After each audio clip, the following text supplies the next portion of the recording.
Diane King Hall joins us for a look at some of the movers this morning. Let's start with some upgrades, something positive, Diane. JPMorgan upgrading Norwegian, and I think that one's particularly interesting because we went through a rough spat for all the travel stuff the last couple weeks.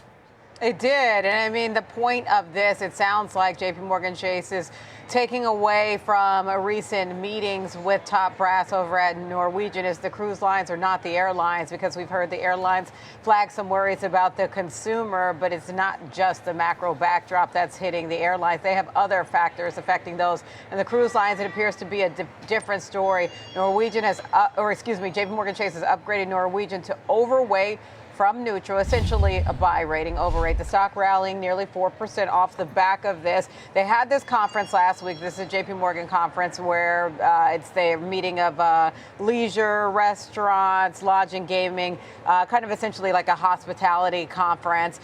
Their message, they said, from meeting managed was, quote, zero detectable change in demand behavior despite noise in the macro backdrop. No change in booking curves, no cracks in onboard spending, no changes in cancellation rates. So in other words, the challenges that we've seen facing the cruise lines shouldn't essentially be equated to the same way that investors are looking at the airliners, because of course with the airlines they also have not just a macro backdrop with some consumer weakness, but the different airline crashes that we've seen this year that they've talked about and called out as affecting sentiment. So cruise lines are not having that difficulty, and also for consumers they're still getting more bang for their buck when it comes to the cruise liners.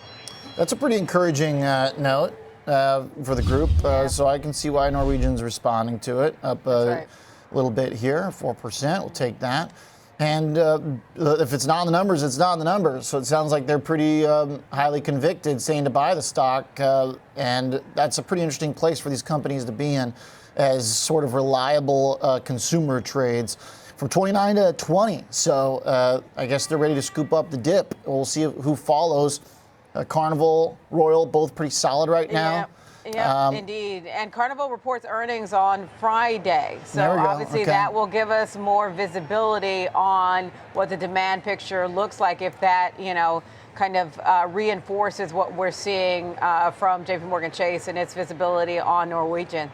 It looks like RCL is still kind of the firmest of the charts. Absolutely. But Norwegian definitely one that whips around a lot. It seems like it's the high beta cruise line. How about Netflix? Pretty good chart as far as mags go. Diane, I mean, this thing bounced basically right at the old low, and it kind of looks, if you zoom out on a one-year chart of Netflix, the support it found below $900 is pretty impressive.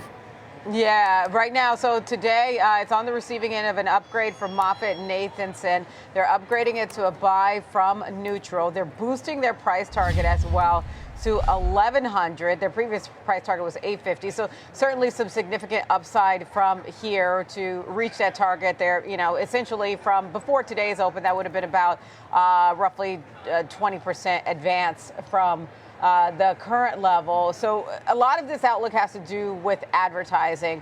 They believe that Netflix's ability to essentially monetize its user base is still undervalued right now by the market.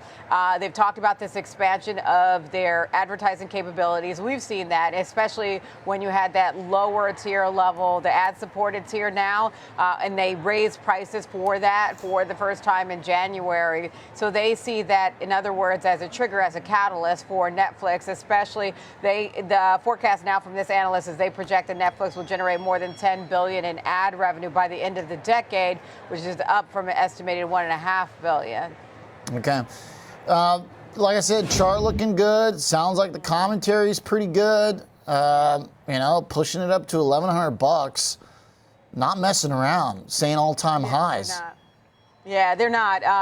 The analyst writing, quote, "We're now at another unique moment in Netflix's history with a company starting to gain scale in advertising, which should unlock a new runway of growth in the business for years to come. The success of the ad tier should drive margins higher without any ceiling in sight." So certainly a lofty view here, especially the comment about no ceiling. That's what I'm thinking is kind of low-hanging fruit for them, the kind of bottom tier of advertising. they could get a totally different business model in place, which is what they're doing without even disturbing the kind of higher tier paying customers, right? It's going to be such a tiered thing now that you can willingly go into a Netflix subscription for quite a bit cheaper, and it's going to work out for everybody, for customers who don't mind a little commercial, and Netflix who needs to pump up that margin. So I get the bullishness on it for sure. One that's negative though this morning, Diane, Reddit. With the straight up bear note. Yeah, this is from Redburn. They are initiating coverage, and not only are they initiating coverage for Reddit, they're initiating it with a sell rating and a $75 price target. So, wow. That's like a short report. Exactly, right? This is their view. They think the valuation is high. They put it this way: it's trading at 22 times multiple of its projected EBITDA for fiscal 2027.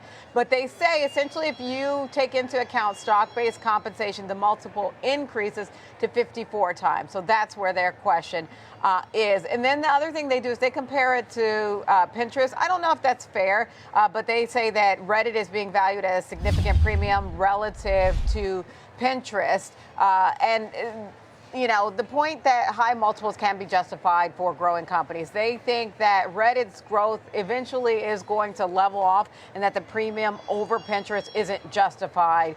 And they think it's going to be obviously unsustainable in their view once the growth starts to slow for Reddit. Wow. All right. Well, I thought Reddit was just kind of hitting their stride there. I guess I could be wrong. I don't know. Down 2.5%. That's a pretty strong note. So the response, understandable here. $75. Okay. Thanks, Diane. All right. Netflix, though, up. Probably more important, as the mags are generally firm, but there's a few missing. Tesla's down. Nvidia's down. Market's trying to stay strong, but we certainly did turn red in a few key names there. But equity's still up.